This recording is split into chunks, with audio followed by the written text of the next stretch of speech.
We provide you the platform to turn your dreams into reality. Give wings to your aspirations with KR Mangalam University. चीन के विदेश मंत्री वांग यी के भारत दौरे के एक दिन बाद चीन के राजदूत शू फेइहोंग ने एक अहम बयान दिया।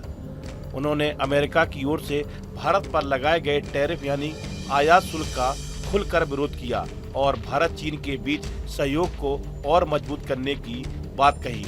राजदूत शू ने कहा कि अमेरिका ने भारत पर 50% तक का टैरिफ लगाया है और भविष्य में इससे भी ज्यादा लगाने की धमकी दी है। उन्होंने स्पष्ट किया कि चीन इस कदम का कड़ा विरोध करता है। शू फेइहोंग ने यह भी कहा कि चुप रहना सिर्फ धौंस जमाने वालों को और ताकत देता।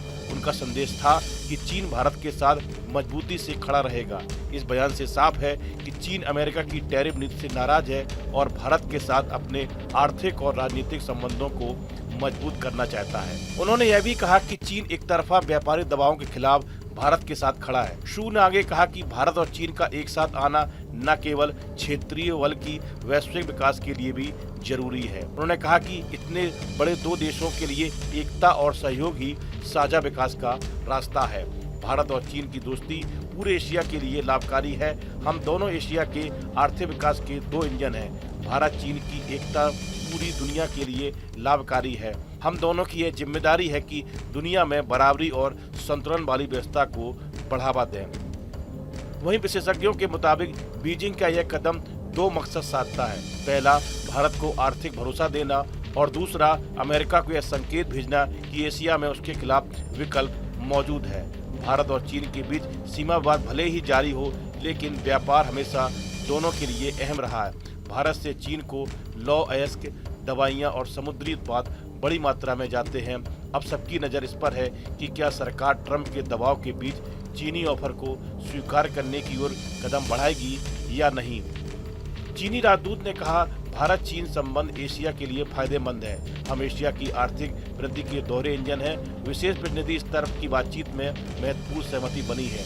चीनी राजदूत ने कहा कि हम मिलकर एक नई राह बनाएंगे। हम भारतीय वस्तुओं का चीनी बाजार में प्रवेश करने का स्वागत करते हैं।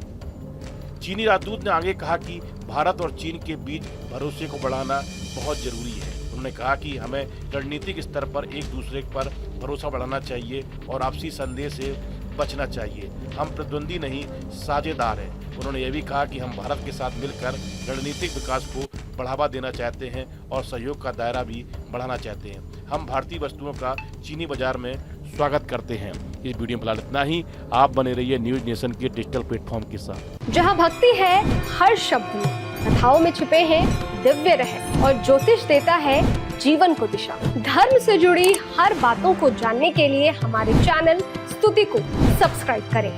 चैनल पर जाने के लिए इस लिंक पर क्लिक करें।